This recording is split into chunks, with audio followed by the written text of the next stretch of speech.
असली या नकली कंपनी का फर्क कैसे पहचाने? कोई भी मीडिया चैनल या कोई भी न्यूज बनाते हैं वो अपनी जगह कई हद तक सही भी कहते हैं। जितने भी दुगने पैसे करने का वादा करते हैं ये सब नकली है सर। जो स्कैम वाले होते हैं, उस स्कैम से बचने के लिए क्या सलाह दोगे? डायरेक्ट सेलिंग में महिलाओं की क्या भूमिका है? सबसे बड़ी भूमिका उनकी थी सर, डायरेक्ट सेलिंग बनी महिलाओं के लिए थी। प्रोडक्ट सारा इंसान बिकता है यहाँ पे, अगर इंसान होशियार है तो बेच ले जाएगा। हाँ, इंसान होशियार है तो होशियार आदमी तो बेच ही देता है। 150 रुपया देगा। कई सारे लोग डायरेक्ट सेलिंग में लीडर्स को गुरु जी, महाराज जी, मेंटोर महाराज इसे कहकर बुलाते हैं। ऐसा लगता है कंपनी में भरोसा नहीं, आदमी में भरोसा है। वही जो आता है, हाँ जी गुड मॉर्निंग।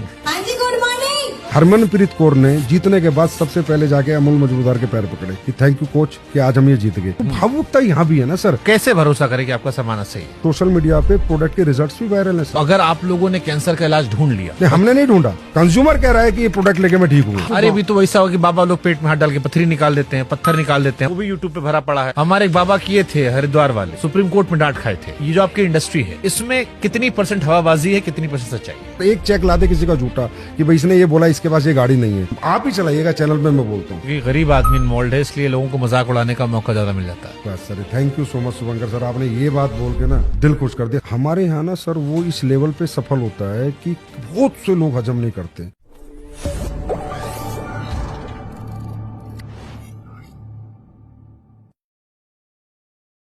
कुछ सपने ऐसे होते हैं जो इंसान को उड़ने का हौसला देते हैं, लेकिन कुछ सपने ऐसे भी होते हैं जो इंसान की जड़ को काट देते हैं।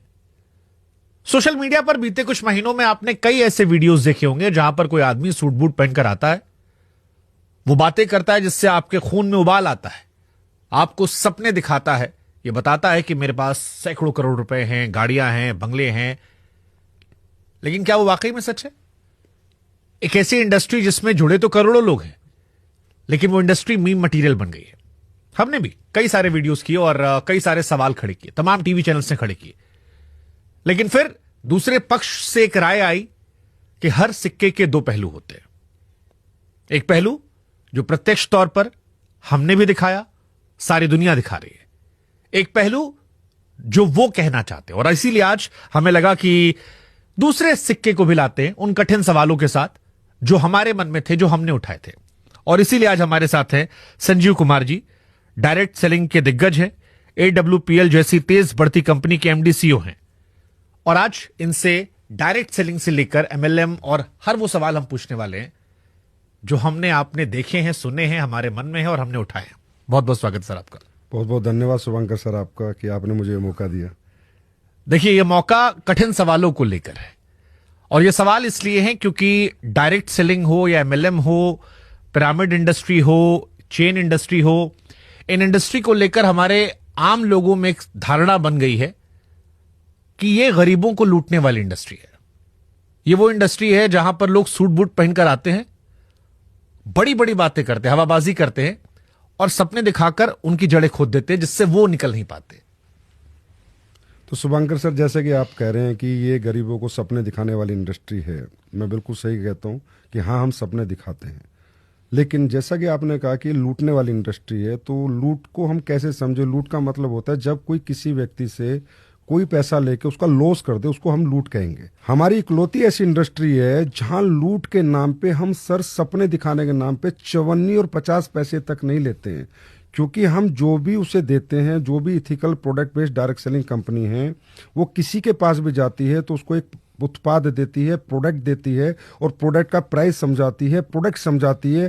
तो वो व्यक्ति सपनों के पैसे नहीं देता सर, प्रोडक्ट के पैसे देता है। प्रोडक्ट उत्पाद खरीदने के बाद उसका मन करे तो डायरेक्ट सेलिंग करे, मन ना करे तो प्रोडक्ट यूज करे, अपने घर पे रहे, कभी भी डायरेक्ट सेलिंग ना करे। ऐसे बहुत से लोग हैं, सिर्फ हमारे कंज्यूमर हैं, हमारे डिस्ट्रीब्यूटर नहीं है। डिस्ट्रीब्यूटिंग करना उसकी मर्जी है कि वो प्रोडक्ट डिस्ट्रीब्यूट करे, नेटवर्क बनाए, कंपनसेशन प्लान में आए, पैसे कमाए, सपने पूरे करे या ना करे। तो हम इकलौती इंडस्ट्री है सर जो 1 रुपया नहीं, 1 पैसा भी नहीं लेते हैं किसी नहीं। तो यहां मैं आपको टोकूंगा, ये जो बीते कुछ समय में MLM के वीडियोस आए हैं जिसपे कई सारे टीवी चैनल्स ने फैक्ट चेक किया, जिसके वीडियोस कोरोना से तेजी से वायरल हो रहे हैं अगर मैं कहूं तो सोशल मीडिया भरा पटा है कि 1 महीने में 100 करोड़ कमा लिया। लोग कह रहे हैं कि भाई साहब, इनको देखे तो अंबानी जी शर्मा रहे होंगे। इस तरह की हवाबाजी चल रही है।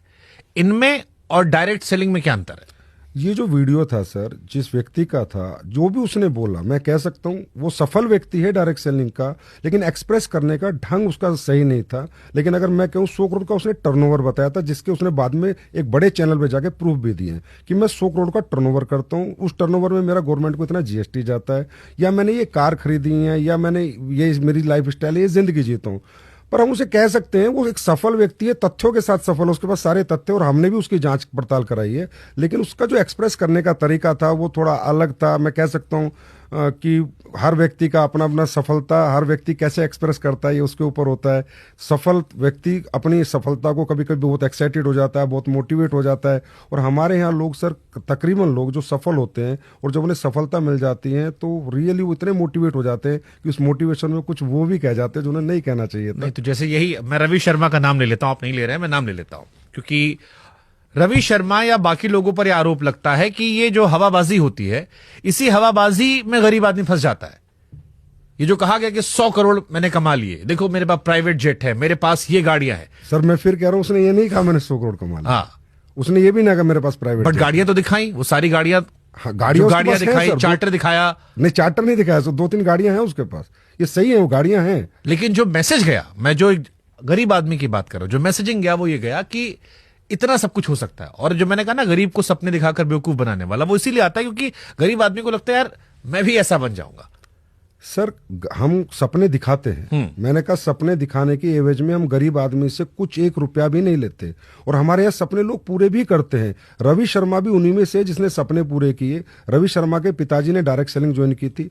रवि शर्मा किसी और प्रोफेशन में था, उसके पिताजी का बनाया हुआ नेटवर्क उसको मिलता है, फिर उसके साथ वो काम करता है, तो जो नेटवर्क उसके पिताजी ने बनाया था उसका रेमोनेशन उसको आता है, अच्छे अमाउंट में आता है, और वो एक 25 साल पुरानी कंपनी में काम कर रहा है। सर वो 25 साल पुरानी कंपनी जब आई थी ये कंपनी, तब उसके पापा शुरू में डायरेक्ट सेलिंग में आ गए थे। हाँ, मैं कहता हूं कि उसका जो एक्सप्रेस करने का तरीका है वो इतना सही नहीं था, ये मैं भी मानता हूं। और इसके लिए हम लोगों ने भी, जैसे हम एसोसिएशन का प्रेसिडेंट हूं एडीसीआई का, तो हमने भी एक गाइडलाइंस बनाई है कि अगर कोई व्यक्ति सफल हो जाए तो उसे अपने आप को कैसे एक्सप्रेस करना चाहिए।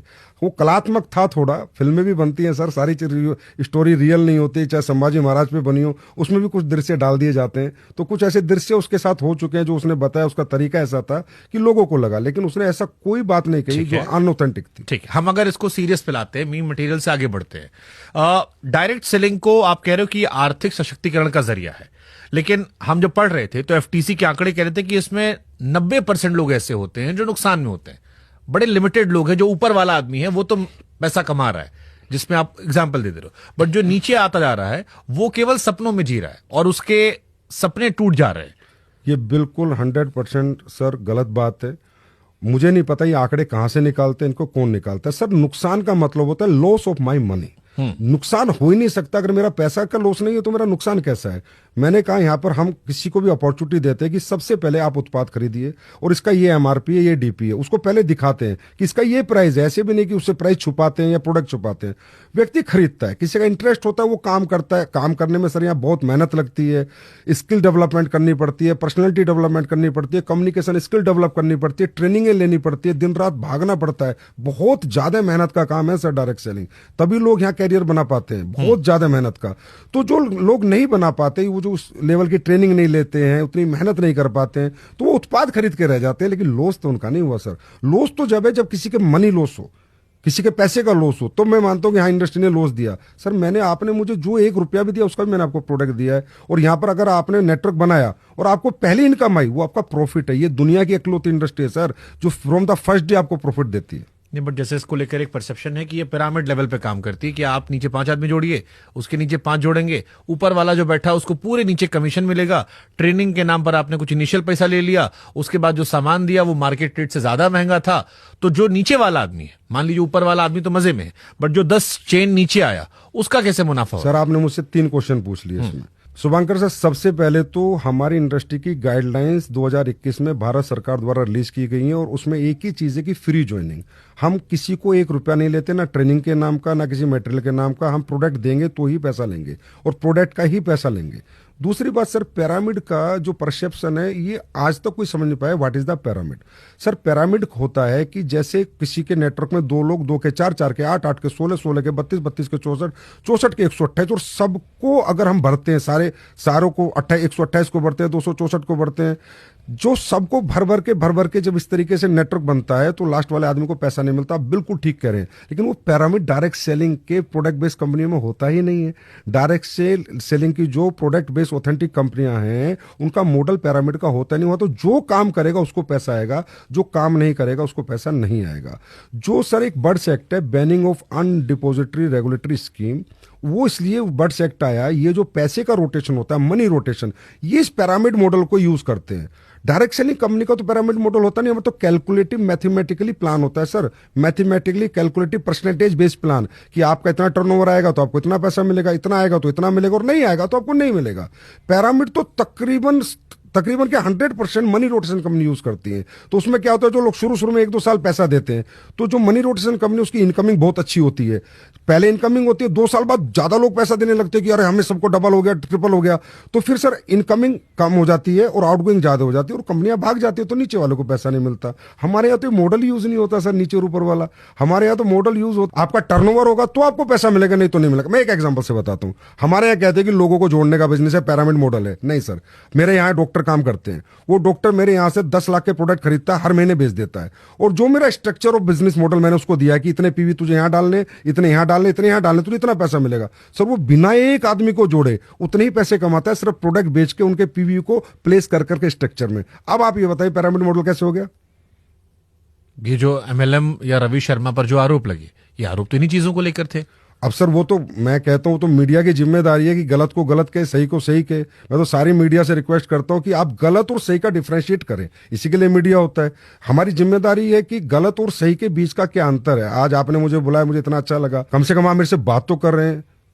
नहीं, हमारी कोशिश यही थी कि तस्वीर का जो दूसरा पहलू है, क्योंकि एक वर्ग वो भी है जो इस काम को कर रहा है, उनकी भी आवाज है और उनको भी पहुंचना चाहिए, उनके बारे में बात होनी चाहिए, और इसीलिए वो सवाल पूछ रहे हैं। लेकिन जैसे ये सवाल है कि सपने दिखाने की बात हुई, अब अक्सर हम कहते हैं कि हमने कम समय में इतने करोड़ कमा लिए, डबल पैसा हो गया, पैसा बढ़ गया, या प्रोडक्ट जो था, जिसको हमने कहा कि प्रोडक्ट की वहां वैल्यू नहीं बताई जाती, प्रोडक्ट हमेशा महंगा होता है, प्रोडक्ट की जहां बाकी चीजों पर ज्यादा ध्यान है, चाहे वो लोग जोड़ने पर ध्यान हो या ट्रेनिंग की बात हो। तीसरा, जैसे आपने ट्रेनिंग कहा कि ट्रेनिंग के पैसे नहीं लगते।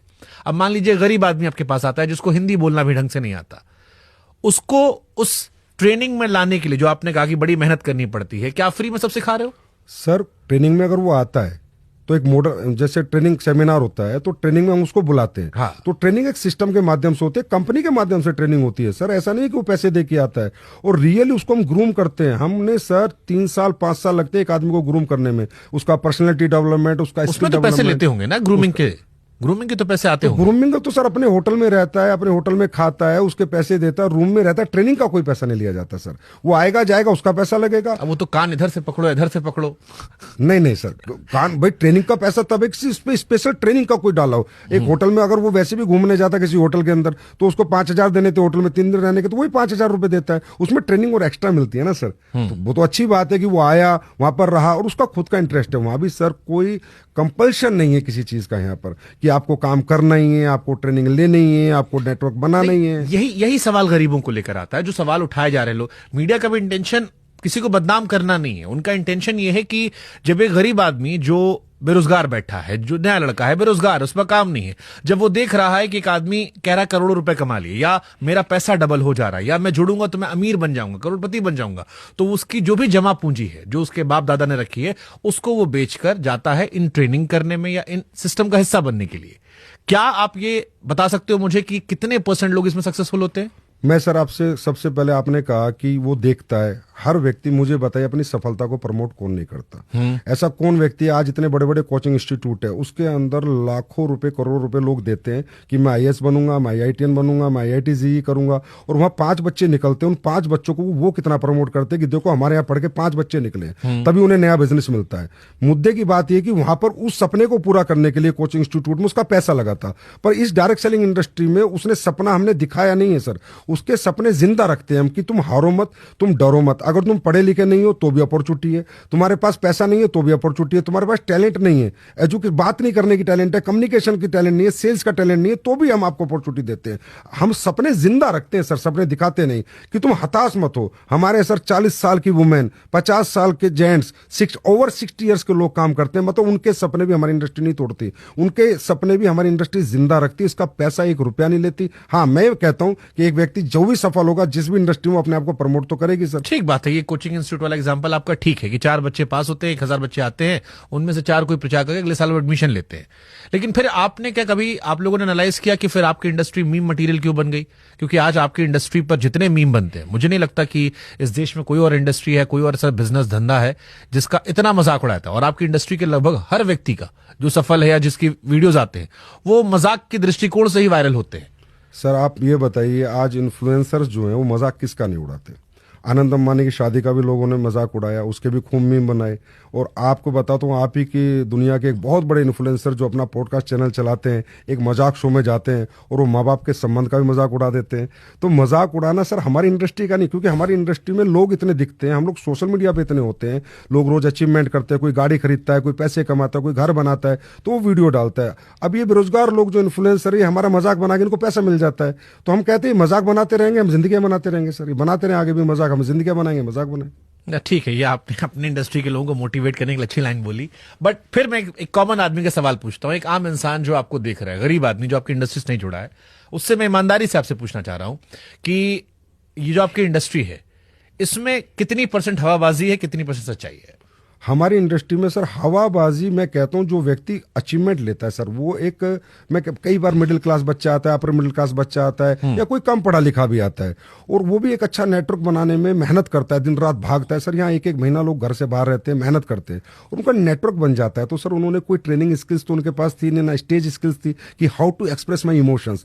तो कई बार इमोशंस में कूद फाद भी कर देता है, जोर से ताली बजा देता है, जो बात नहीं बोलने वाली है वो भी बोल देता है, मैं एक्सेप्ट करता हूँ। लेकिन वो इसलिए सर क्योंकि उसने सोचा भी नहीं था कि मेरे जीवन में इतनी सफलता 5 साल में, 10 साल में मेहनत करके मैं प्राप्त कर लूंगा, या मेरे सपने जो टूट चुके थे क्योंकि मैं पढ़ नहीं पाया, मेरा बैकग्राउंड स्ट्रोक नहीं था, मैं गरीब था, वो दोबारा पूरे हो जाएंगे। उस एक्साइटमेंट में वो बोल देता है, ये बात मैं भी मानता हूं कि उसके अंदर वो इमोशन आ जाता है, क्योंकि उसके पास ऐसी कोई स्किल्स नहीं है कि how to express my emotions. हर व्यक्ति अपने अपने हिसाब से, अपने एजुकेशन के हिसाब से अपने इमोशंस को एक्सप्रेस करता है।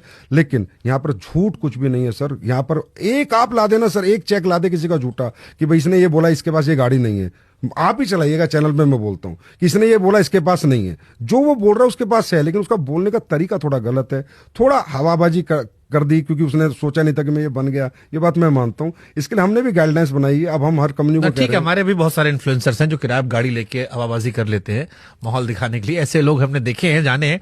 लेकिन मेरा कंसर्न आम लोगों को लेकर, और इसलिए मैं आम लोगों के सवाल पूछ रहा हूं। डायरेक्ट सेलिंग में नए लोगों को भर्ती करने पर इतना जोर क्यों होता है? आप कह रहे हो पिरामिड मॉडल नहीं है, फिर भी नए लोग भर्ती होती है, और नए लोगों में सक्सेस रेट कितना है आपका? सर हमारे यहाँ पर देखिए, कोई भी कंपनी अगर बड़ी बनी या दुनिया में, मान ले अंबानी आज बहुत बड़ा एम्पायर चला रहा है, तो वो भी तो 1 लाख 2 लाख लोगों को एम्प्लॉयमेंट दे रखा है। क्योंकि सर सक्सेस क्या है, जितने वर्किंग हैंड ज्यादा होंगे आपका काम करेंगे, और जितना टाइम मल्टीप्लाई होगा आपके बिजनेस में, लोग अपना अपना समय देंगे, जितना टैलेंट मल्टीप्लाई होगा, दैट इज कॉल्ड सक्सेस। तो टैलेंट मल्टीप्लाई करने के लिए, समय मल्टीप्लाई करने के लिए, और वर्किंग हैंड्स मल्टीप्लाई करने के लिए हमारी इंडस्ट्री में लोग कोशिश करते हैं कि लोग हमारे उत्पाद खरीदें, उन्हें पसंद करें, और सर बेचे ना, शेयर करें।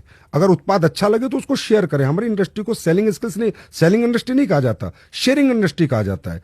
अब इसी काम के लिए अंबानी अरबों खरबों की तनख्वाह बांटता है, या बड़ा कोई इंडस्ट्रियलिस्ट बांटता है। हमारी इंडस्ट्री में वो पैसा, जो मीडिएटर्स का पैसा था, जो होलसेलर का पैसा था, स्टॉकिस्ट का पैसा था, रिटेलर का पैसा था, वो पैसा हम इन लोगों को दे देते उसी कंपनसेशन प्लान के अंदर, कि भाई वो पैसा जो हम दुनिया को दे रहे थे, एडवर्टाइजमेंट का दे रहे थे, वो हम आपको दे देते हैं। तो प्रैक्टिकल मॉडल ये है, नए लोगों को भर्ती करना हमारा मॉडल नहीं है। बट डायरेक्ट सेलिंग हुआ या MLM हुआ, इसमें प्रोडक्ट के बारे में हमने जितने वीडियोस देखे बड़ी कम बातें होती हैं। ज्यादा बातें जो होती हैं वो मोटिवेशन की आती हैं, या मार्केटिंग पार्ट जो है वो बड़ा ज्यादा होता है। प्रोडक्ट इसमें कहां रह जाता है? सर हमारी इंडस्ट्री का बेस ही प्राइमरी प्रोडक्ट है। अगर हम लोगों का प्रोडक्ट में दम नहीं होगा ना, हमें कोई एक्सेप्ट नहीं करेगा सर। मैं रीजन बताता हूँ। आज आप किसी भी दुकान से, रिटेलर से कोई प्रोडक्ट लो और आपको अच्छा ना लगे, आप क्या करोगे? कंज्यूमर में जाकर उसकी कंप्लेन कर दोगे। एक आदमी ने कंप्लेन करी, एक आदमी ने प्रोडक्ट खरीदना बंद कर दिया, तो क्या फर्क पड़ेगा? आपको कोई फर्क नहीं पड़ेगा, कंपनी को कोई फर्क नहीं पड़ेगा। लेकिन हमारे यहाँ इतना क्वालिटी कंट्रोल हमें रखना पड़ता है कि अगर एक प्रोडक्ट भी हमने अच्छा नहीं बनाया, उसमें जो हमने कमिटमेंट किया वो नहीं दिया, वो क्वालिटी नहीं दी, एक प्रोडक्ट खराब देने से एक बंदा बात करता है तो 10 लाख लोग उसके खिलाफ बात करते हैं। तो हम तो सबसे ज्यादा क्वालिटी कंसर्न लोग हैं सर। हमारे प्रोडक्ट आप भी यूज करके देखना। और मैं आपको एक बात और बताता हूं, हमारे प्रोडक्ट ज्यादातर पूरे अपर क्लास के लोग यूज करते हैं, हाई क्लास के लोग यूज करते हैं। ऐसी बहुत बड़ी बड़ी कंपनियां, जैसे एम्बे के प्रोडक्ट आप देखोगे तो हर बड़े घर में मिलेंगे, उनका न्यूट्रलाइट आपको हर घर में मिलेगा। हर्बल लाइफ के प्रोडक्ट आपको हर बड़े घर में मिलेंगे, हमारे आयुर्वेदिक प्रोडक्ट आपको हर घर में मिलेंगे। ये अच्छे प्रोडक्ट बनाती है कंपनियां, तभी चल पाएंगी सर। क्योंकि हमारा तो रिश्तेदार के पास जाना है, दोस्त के पास जाना है, उसको प्रोडक्ट देना है। अगर अच्छा प्रोडक्ट नहीं दिया तो कल डंडा लेके भागेगा, भाई मेरे को पागल बना दिया। तो हमारे साथ काम कौन करेगा सर? हम तो 100% लोग हमें छोड़ के चले जाएंगे। फिर लेकिन मैं पूछ रहा हूं कि ये आम लोगों के लिए टिकाऊ मॉडल है?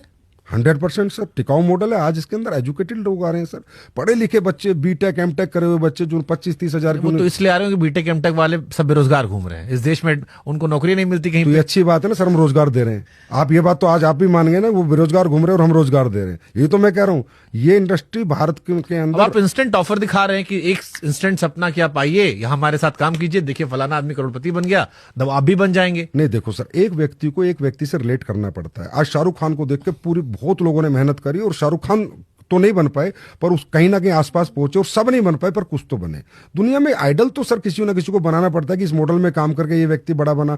तेंदुलकर को फॉलो करके दुनिया ने क्रिकेट खेला, लेकिन कुछ लोग वहां तक पहुंचे और उन्होंने अपनी स्टोरी में बताया है, सेल्फ स्टोरी में, कि भाई मैं तेंदुलकर को फॉलो करता था।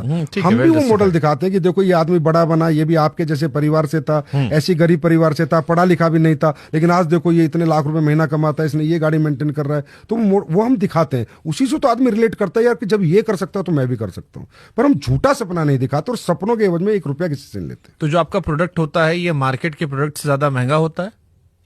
सर हमारा जो भी, क्योंकि ये एलिगेशन भी जितना हमने पढ़ा लिखा समझा जाना उसमें ये होता है कि आपका प्रोडक्ट ज्यादा महंगा होता है, और दबाव होता है जो नीचे वाले लोग पैसा नहीं कमा पाते, उसका रीजन यही होता है कि प्रोडक्ट महंगा होता है। वो जुड़ तो जाते हैं, लेकिन प्रोडक्ट महंगा है, बेचने में उनकी हालत खराब होती है। देखिए सर, हमारे यहाँ 2 तरह के प्रोडक्ट होते हैं। एक तो रेगुलर प्रोडक्ट होते हैं, तो आप किसी भी कंपनी का रेगुलर प्रोडक्ट, जैसे साबुन हो गया, टूथब्रश हो गया, या कोई मसाले हो गए, आप किसी भी कंपनी का प्रोडक्ट लीजिए। आप पक्का रिसर्च करना हमारे पॉडकास्ट के बाद, आप देखेंगे सब सिमिलर प्राइस के हैं। जो ट्रेडिशनल मार्केट में प्राइस है उससे सस्ता ही मिलेगा, महंगा नहीं।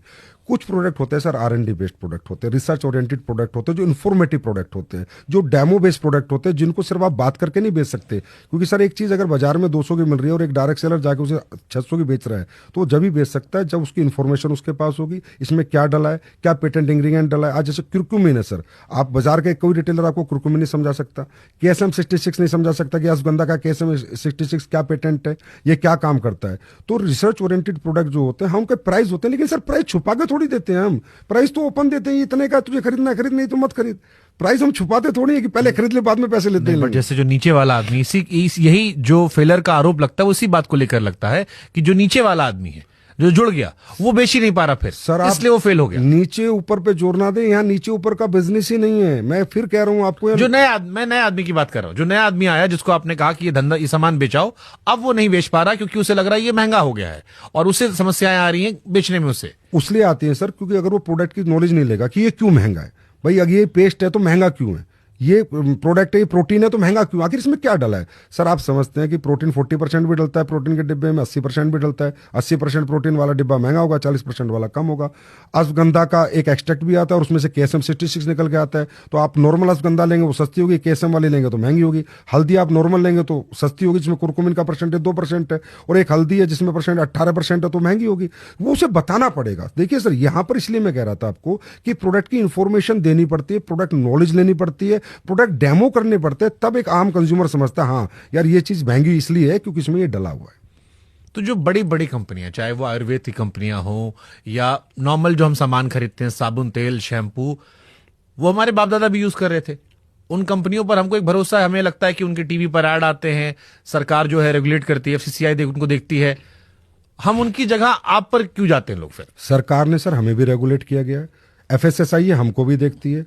अगर आयुर्वेदिक प्रोडक्ट की बात करो तो बिना आयुष लाइसेंस के कोई कंपनी आयुर्वेदिक का कोई फॉर्मूला नहीं बना सकती। वो हमारी कंपनियां भी सारी आयुर्वेद के लाइसेंस का उससे गवर्नमेंट से ऑथराइज होके वो फॉर्मूला बनाती है और आयुर्वेद डिपार्टमेंट से परमिशन लेके आयुष से उसके बाद ही बनाती है।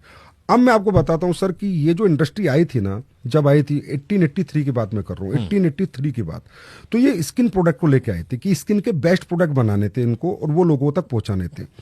1883 में आके पहला जो रेगुलेशन आया 1972 में आया अमेरिका के अंदर। फिर एक कंपनी आती है एमवे कंपनी, न्यूट्रास्यूटिकल को सर इंट्रोड्यूस करने वाली कंपनी पूरे वर्ल्ड में। जब लोग जानते नहीं थे कि न्यूट्रास्यूटिकल बॉडी में क्यों जरूरी है, क्या विटामिन की डेफिशिएंसी होती है, क्या मिनरल की डेफिशिएंसी होती है, लोग नहीं जानते थे ना, ये इंट्रोड्यूस किया एमवे ने। तो वो प्रोडक्ट सर कॉस्टली बने थे, रिसर्च ओरिएंटेड बने थे।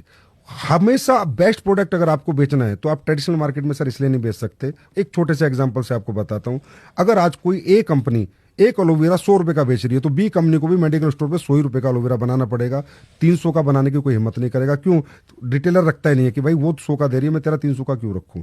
तो प्राइस की जो वार है, प्राइस कॉम्पिटिटिव वार है, वो ट्रेडिशनल में हमारे यहाँ नहीं। हम कुछ भी बना सकते हैं सर। आप बोलो कि सर 1 लाख का च्यवनप्राश बना दो, मैं 1 लाख का च्यवनप्राश बना के आपको दे सकता हूँ। और क्यों बनाए, इसमें कितनी स्वर्ण भस्म डली है वो भी आपको बताऊंगा। पर वो 1 लाख में प्रूव कर दूंगा कि सर 1 लाख का च्यवनप्राश है। लेकिन वो 1 लाख का च्यवनप्राश दुकान पे मैं किसी भी दुकान पे रख के नहीं बेच सकता। Nobody can accept. बोला यार 200 के च्यवनप्राश मैं तुम्हारा 1 लाख का क्यों रखूंगा, क्यों रखेगा मेरा? उसके पीछे रिसर्च क्या है, साइंस क्या है, इंफॉर्मेशन क्या है, डाला क्या है, और मैं क्यों बेच रहा हूं इतने का। हमारे गोयल साहब बेच रहे हैं 1.5 लाख का च्यवनप्राश। बिक रहा है ना सर 1.5 लाख का, लेकिन वो इसलिए क्यों कितना बिक रहा है वो हमको नहीं पता, लेकिन उन्होंने लाए और बना रहे हैं दबा के वो, तो इसका मतलब शायद बिक ही रहा होगा।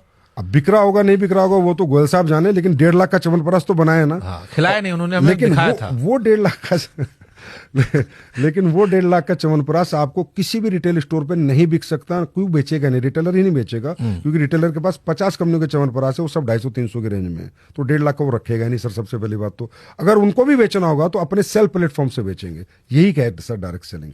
अगर हमें अच्छे प्रोडक्ट बनाने, प्राइस की वार में नहीं फंसना, क्वालिटी वार में फंसना है, तब हमारा मॉडल है सर डायरेक्ट सेलिंग। इसलिए आप सर आप यूज कीजिए किसी भी डायरेक्ट सेलिंग का कोई भी प्रोडक्ट, आप मुझे रिव्यू करना, उसके बाद आप फिर एक चला देना एक पॉडकास्ट कि यार मजा नहीं आया। किसी भी अच्छी डायरेक्ट सेलिंग कंपनी का कोई भी प्रोडक्ट यूज करेंगे सर। भारत में कौन कौन से डायरेक्ट सेलिंग की अच्छी कंपनियां हैं?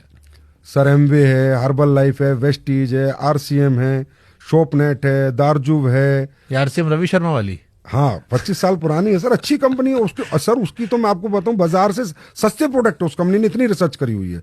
अगर बाजार में साबुन 50 की है तो उसकी 35 रुपए की है। मैं रियली आपको बता रहा हूँ। आप भी कह रहे हो उसका प्रोडक्ट अच्छा है? मैं कह रहा हूँ सर, अब जो सच है वो तो सच ही रहेगा ना सर। अब जैसे हमारे आयुर्वेदिक प्रोडक्ट है, हमारे महंगे प्रोडक्ट है, 100% महंगे प्रोडक्ट है, लेकिन हमारा पेस्ट जिसने भी कर लिया उसने कम से कम पूरी जीवन दूसरा पेस्ट को हाथ नहीं लगाया, लेकिन हमारा पेस्ट महंगा है। लेकिन जब क्यों महंगा है, उसमें कितना लौंग का तेल है, कितना हमने डाला है, दांतों को क्या देता है, ये हम प्रूफ करते हैं, इन्फॉर्मेशन देते हैं कि भाई इसलिए हमारा प्रोडक्ट महंगा है।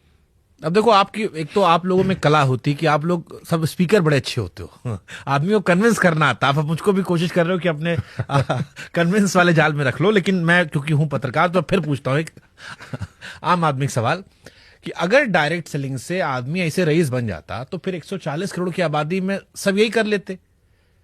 इस देश में इतनी गरीबी है, फिर अंबानी और अडानी को बाकी धंधा करने क्या जरूरत थी? वो भी डायरेक्ट सेलिंग में आते, उनके पास तो और रिसोर्सेस थे, लाखों करोड़ों लोग जुड़े हुए थे, तो वो धंधे क्यों नहीं हाथ लगाए? वो अपना क्यों अलग सामान बेच रहे हैं? देखिए सर, अगर हमारी अपॉर्चुनिटी ओपन फॉर ऑल है, आए ना, अनंत अंबानी आए, कोई भी आए, हमारे यहाँ काम करे, काम करना पड़ेगा ना, मेहनत करनी पड़ेगी, घर घर जाके प्रोडक्ट बेचना पड़ेगा, प्रोडक्ट के डेमो करने पड़ेंगे। आज इस गांव जाना है, कल उस गांव जाना है। अगर किसी में इतनी हिम्मत, इतनी जील है तो आके काम करे। देखिए सर, हर आदमी इंजीनियर नहीं बनता, हर आदमी डॉक्टर नहीं बनता, हर आदमी टीचर नहीं बनता, हर आदमी प्रोफेसर नहीं बनता। हर व्यक्ति के ड्रीमर हर व्यक्ति नहीं होता। जो ड्रीमर हो और उसको इंप्लीमेंट करे, वो मेहनत करे, वो जज्बा जिसके अंदर हो। सर हम भी अपॉर्चुनिटी सबको देते हैं, हम खुद कहते हैं नहीं करते, ज्यादातर लोग हमारे यहाँ भी काम नहीं करते। प्रोडक्ट यूज करेंगे, महीना 2 महीना हमारे ट्रेनिंग सेमिनार में आएंगे, फिर बोले हमारे बस की नहीं है। क्योंकि सर रातों को जागना, धूप में जलना, सर्दी में ठिठुर के काम करना, घर छोड़ के घर से दूर रहना, ये सबके बस की बात नहीं होती। तो सभी अमीर बन जाएंगे सर, तो फिर अमीर बनने वाले की क्या वैल्यू रहेगी? तो कैसे भरोसा करें कि आपका सामान सही है? जैसे मान लो आप गांव में आप गए, तो यूज करने में तो खर्चा करना पड़ेगा ना भाई, 2-4 बार लेना पड़ेगा। आप एक बार में पता महंगा है, अब 100 रुपए वाला 500 में दे रहे हो, हम क्या ही यूज करें आप? एक बार में पता चल जाता है सर, यूज करके पता चल जाता है। अब मैं बताता हूँ, हमारे यहाँ पर एग्रीकल्चर प्रोडक्ट है सर, किसान से ज्यादा ऑनेस्ट तो कोई नहीं है। आज इतने चैनल पड़े, जैसे सोशल मीडिया पे मीम्स बन सकती हैं, इतनी वायरल हो सकती हैं, तो सोशल मीडिया पे प्रोडक्ट के रिजल्ट्स भी वायरल हैं सर। वो भी हमें देखने चाहिए कि कितने लोग बताते हैं। और कंज्यूमर, मैं चलो सर मैं दावा करता हूँ ये मेरा प्रोडक्ट है, कैंसर ठीक करता है, मैं बिल्कुल दावा नहीं करता, झूठ बोल रहा हूं। और मैं ये दावा जीवन में नहीं करूंगा कि मेरे प्रोडक्ट से कैंसर ठीक होता है, मेरे प्रोडक्ट से लीवर साइरोसिस ठीक होता है, या मेरे प्रोडक्ट से किसी को बे औलाद को बच्चा हो सकता है। एज ए कंपनी मैं दावा नहीं करता, लेकिन जिस कंज्यूमर ने लिया है वो दावा कर रहा है और वो अपनी रिपोर्ट शेयर कर रहा है, उसको हम कैसे डिनाई कर सकते हैं? सर कैंसर कैसे ठीक हो सकता है? सर आपके यूट्यूब के ऊपर जाइए, आप रिजल्ट उन्होंने डाले जो। अरे भी तो वैसा हो कि बाबा लोग पेट में हाथ डाल के पत्थरी निकाल देते हैं, पत्थर निकाल देते हैं, उसमें वो भी यूट्यूब पे भरा पड़ा है। हम तो मना कर रहे हैं नहीं होता सर, मैं मना कर रहा हूं ना, मैं कह रहा हूं नहीं होता कैंसर ठीक हमारे प्रोडक्ट से। हमारे एक बाबा किए थे हरिद्वार वाले, सुप्रीम कोर्ट में डांट खाए थे। हम कह रहे तो हम तो बोल ही रहे नहीं होता सर ना, वो कह दिए थे, हम तो मना कर रहे हैं। उनके भी लोग कह रहे थे कि हाँ ठीक हो रहा कोविड में, और उसके बाद डांट सुप्रीम कोर्ट तक तो हम तो मना कर रहे हैं नहीं होता सर। हाँ। लेकिन जो कंज्यूमर कह रहा है उसको कैसे चुप कराओगे आप? कैसे मानो कंज्यूमर है कि आप ही का आदमी है? अब उसकी रिपोर्ट देख के मानेंगे, उससे फोन करके मान, उससे बात करके, उसके डॉक्टर की रिपोर्ट देख के मानेंगे, जहां उसका इलाज चल रहा था वो देख के मानेंगे। तो अगर आप लोगों ने कैंसर का इलाज ढूंढ लिया, नहीं हमने नहीं ढूंढा, हाँ कंज्यूमर कह रहा है कि ये प्रोडक्ट लेके मैं ठीक हूँ। हाँ तो वही मैं कह रहा हूं, तो भाई वो आप ही का इलाज हुआ ना, आपके दवा खाया। नहीं हम तो दावा नहीं कर रहे ना। अरे भाई अब फिर वही बात, कहां इधर से पकड़ो इधर से पकड़ो, बात यहाँ बात आती है क्वालिटी प्रोडक्ट की, यहाँ बात आती है क्वालिटी प्रोडक्ट की। अगर ऑथेंटिक प्रोडक्ट बनाया जा रहा है, रिसर्च पे बनाया जा रहा है, मेहनत की जा रही है, उसमें अच्छी चीजें डाली जा रही हैं, तो वो प्रोडक्ट कुछ भी कर रहे हैं और कस्टमर रिव्यू होता तो अमेरिका से लेकर रशिया, जापान, ऑस्ट्रेलिया ये सब ना बना लेते हैं सर कि कैंसर ठीक हो गया। सर मैं रशिया जापान की बात कर रहा हूँ, एक ट्रेवो कंपनी है। अब जाके रशिया से कहीं खबर आई थी कि उन्होंने एक वैक्सीन बनाई है, उसको भी दुनिया यकीन नहीं कर रही अभी कि सही हो गया। सर आपने अभी सुना भी होगा कि नेचुरोपैथी में जा जाके लोग कितने ठीक होते हैं, भूखे रह के लोग कितने ठीक होते हैं। इस हब्स को लेके क्या फायदा होता है? हर देखो आप अपनी पावर को, खासकर आयुर्वेदा को तो हम नहीं भूल सकते, भारत में 5000 साल पुरानी पद्धति है। बहुत सी ऐसी चीजें सर मान रहे हैं ना, कुरकुमिन का पेटेंट लिया ना अमेरिका ने, बायोपुरिन का पेटेंट अमेरिका ने लिया, KSM 66 का पेटेंट अमेरिका ने लिया। आपके सारे हब्स का पेटेंट तो अमेरिका ने इसलिए तो लिया, उसको पता ही ना हब्स में ताकत है। नहीं ये तो बात दुनिया जानती है, ताकत हम कहां मना कर रहे हैं कि हमारे आयुर्वेद में बहुत सारी चीजें हैं, लेकिन ये कह देना कि फलाना बीमारी ठीक हो गई, या जो आप दावों को अप्रत्यक्ष तौर पर सामने रख के अपने आप को छिपा ले रहे हो, ये थोड़ा अतिशयोक्ति लग रहा है। नहीं हम छुपा नहीं रहे सर। अभी क्या है ना, हमारी इंडस्ट्री में भी और वैसे बाहर की ट्रेडिशनल इंडस्ट्री में भी अब क्या रिसर्च होने लगी है। जब तक ह्यूमन ट्रायल नहीं होंगे सर, ह्यूमन रिसर्च नहीं होंगे, तो कोई भी दावा नहीं कर सकते, इसलिए हम भी दावा नहीं कर रहे। पर मैं ये बता रहा हूँ कि लोग ऐसे प्रोडक्ट लेकर ये क्लेम करते हैं सर ये ठीक हो गया, वो ठीक हो गया। हम भी हैरान हो जाते हैं कि यार हमने भी ऐसा कुछ नहीं बनाया, इन प्रोडक्ट से तुम कैसे ठीक हो? अरे लोग तो भी कहते हैं फलाने बाबा के पास जाओ तो वहां ठीक होता है सब। नहीं सर, बहुत सारे बाबा इस देश में हम जानते हैं ना, हम बहुत लोग का पॉडकास्ट किए हैं कि जिनके यहाँ जाओ तो कहते हैं सब ठीक हो गया। नहीं वो लोग, और लोग दावा भी करते हैं सर। दावा कहना और प्रूफ करना अंतर है। अरे भाई वही लोग वो भी कह रहे हैं, करना। वही लोग वो भी कह रहे हैं कि देखो हम नाच रहे थे, या आजकल वो पंजाब में चलता ऊ लाला लाला वाला कि खड़ा हो गया लड़का। ऐसे नहीं सर, हमारे तो क्या है कि कोई रिपोर्ट्स होती हैं। अगर आपका थायराइड पहले ज्यादा था, कम हुआ तो रिपोर्ट बता रही है सर। आपका कोलेस्ट्रॉल पहले ज्यादा था, आप कम हुआ तो आपकी रिपोर्ट बता रही है। ये तो मतलब मैं उनकी कंपनी की बात कर रहा हूँ जो हेल्थ वेलनेस पे काम कर रही है, और भी हमारे सर्विस पे भी काम करती है हमारी कंपनियां नॉर्मल होम केयर पे भी काम करती है, हमारी कंपनियां स्किन केयर पे भी काम करती है। मैं तो सिर्फ एक बात बता रहा हूँ, बाकी सब तो मैं डाइजेस्ट कर पा रहा था, ये कैंसर वाला बच्चा वाला थोड़ा सा मेरे को डाइजेशन नहीं आ रहा है। तो सर इसके लिए मैं आपको यूट्यूब का लिंक दे दूंगा, उसके ऊपर जितने लोगों ने डाल रखा, आपकी पूरी टीम उनसे बात करे और पूरा उनका रिसर्च कर ले। और अगर आपको एक भी कंज्यूमर का गलत आ जाए, जो मैं लिंक दूंगा कि भाई ये बिल्कुल झूठ था, ये पैसे दे के कराया गया, सर आप एक्सपोज कर देना। हमको दिक्कत नहीं है, बस आपकी ध्यान है कि आपको दिक्कत ना हो जाए। एक्सपोज कर देना, मैं खुद कह रहा हूँ सर, आप कर देना ना एक्सपोज। मैं आपको लिंक दूंगा, आप उस आम आदमी के पास जाके देखना कि अगर ये तो ये वीडियो उठा के काट के मैं देश के सारे अथॉरिटीज को टैग कर दूंगा। तब वो जब आपके पास तथ्य होंगे तब। नहीं कि दावा किया जा रहा है लोगों की तरफ से, आपका नाम ही नहीं रहा, लोग आपकी चीज लेकर लोग दावा कर रहे हैं। मेरी चीज लेकर नहीं, किसी भी कंपनी का किसी भी कंपनी का अच्छा प्रोडक्ट लेकर लोग दावा कर रहे हैं कैंसर ठीक हो गया। लोग दावा कर रहे हैं, लोग दावा कर रहे हैं। तो लोग तो दावा और उसको वेरीफाई वो कर दे। हाँ कर दे सर, कोई बात नहीं, कर दे। बिल्कुल रिजल्ट के साथ करे, रिपोर्ट्स के साथ करे, कहाँ ट्रीटमेंट चलता था उससे करे, देख लो, मतलब ऐसा ना हो देने पड़ जाए। कोई बात नहीं सर, अगर हम गलत होंगे तो देने पड़ जाएंगे। ठीक है। क्या इसमें क्लैरिटी होती है डायरेक्ट सेलिंग में? मान लो मैं एक नया बच्चा हूं, मेरे को आपका हिस्सा बनना है, मेरा कितना खर्चा आएगा ट्रेनिंग पूरा होते होते, एवरेज खर्चा कितना आता है? सर ट्रेनिंग का तो कोई खर्चा आता अरे नहीं। भाई ट्रेनिंग नहीं, वो होटल या उधर उधर, नहीं वो तो सर जब आपका इंटरेस्ट है। ये तो वैसे जैसे मेरे को एप्पल वाला देता है कि आपका पहले 3 महीने का म्यूजिक फ्री है, लेकिन आपको 2000 रुपए का ये लेना पड़ेगा, नहीं, तब फ्री दूंगा मैं। ऐसा सर मैं बताता हूँ, अगर देखिए इसका मॉडल क्या है कि हम आके आपको प्रोडक्ट देंगे, आप यूजर नहीं, मैं एक रैंडम इंसान कह रहा हूं, आपको ज्वाइन करना चाहता जो। नहीं ज्वाइन तो मुझे जिसने प्रोडक्ट लिया वो मेरे से अपने आप ही जुड़ गया। अब उसे काम करना नहीं करना वो उसकी चॉइस है। बहुत से लोग हैं सर, जैसे बहुत सारे जैसे सरकारी जॉब में होते हैं, वो नहीं करते काम, वो कहते देख यार हम तो बढ़े हुए हैं, प्रोडक्ट तुम्हारे अच्छे यूज करेंगे, बात खत्म, हम प्रचार नहीं करेंगे। अब जो प्रमोट ही नहीं करेगा, प्रचार ही नहीं करेगा, रिजल्ट शेयर नहीं तो करेगा, मान लो मैंने आपका प्रोडक्ट खरीद लिया, अब मैं आपसे जुड़ गया, अब यहां से आगे मेरा काम कैसे बढ़ेगा? आपका काम, अगर आप लोगों के पास जाएंगे, उस प्रोडक्ट को समझाएंगे, उसकी इन्फॉर्मेशन देंगे, जो आपको यूजेस किए हैं उसको शेयरिंग करेंगे अपना एक्सपीरियंस, अगर वो लोग भी आपसे प्रोडक्ट लेंगे और आपके नेटवर्क में शामिल होंगे तो ही आपका पैसा बनेगा, नहीं तो 1 रुपया आपका नहीं बनेगा। प्रोडक्ट लेके अगर आपने आगे प्रमोट नहीं किया, सब खत्म। और कोई कमिटमेंट कंपनी नहीं करती है। डायरेक्ट सेलिंग के रूल्स के अंदर साफ साफ है। आज 11 स्टेट ने मॉनिटरिंग कमेटी बनाई है, 11 स्टेट ने हमारे रूल्स निकाले हैं। हर स्टेट हमें वॉच करता है कि ये कंपनी कैसे काम करती है। आप ये कमिटमेंट ही नहीं कर सकते कि इतना लगा इतना मिलेगा। ये तो इन्वेस्टमेंट प्लान कंपनियां करती हैं जो क्रिप्टो पे काम कर रही हैं। मैं तो सर आप लोगों से एक रिक्वेस्ट करता हूं, हम तो 25-25 साल पुरानी कंपनियां हैं जिनकी ये चीजें चलो मीम बन गया, लेकिन आप इतने जिम्मेदार चैनल हो, आप ये देखो कि क्रिप्टो का खेल कर करके, ये मॉडल पिरामिड मॉडल यूज कर करके आज कोई दुबई मलेशिया बैठे कम से कम देश के 50-50 हजार करोड़ रुपए लूट के, उनके बारे में भी तो बात किया करो सर। कभी अच्छा लगेगा हमें भी कि वो लोग जिन्होंने पूरा देश ही लूट लिया, गरीब आदमी ने जमीन मकान दुकान सब बेच के पैसा लगाया कि तुझे 3 महीने में डबल मिलेगा, तुझे 6 महीने में डबल मिलेगा, तुझे 12 महीने में डबल मिलेगा, और सब आज दुबई में कोई 1 लाख करोड़ का मालिक है, कोई 50,000 करोड़ का मालिक है। ऐसी ऐसी कंपनियां इस देश को लूट रही हैं। वो है सर अनइथिकल। वो मॉडल नाम लेते हैं MLM नेटवर्क मार्केटिंग, उन्होंने हमें बदनाम कर रखा है। हम तो प्योर डायरेक्ट सेलिंग है, product base ethical direct selling. Without product sale आपको 5 रुपए भी नहीं मिलेंगे। ठीक है, कोई कमिटमेंट। मान लो मैंने आपका प्रोडक्ट लिया, मैंने 2 आदमी को बेच दिया, उसने 2 आदमी को और बेच दिया, फिर उसने 2 आदमी को और बेच दिया, मेरा इसमें क्या मुनाफा है? वो एक मॉडल होता है सर, मैथमेटिकली, वही समझना चाहता हूं। मैथमेटिकली कैलकुलेशन रेमिनेशन मॉडल होता है।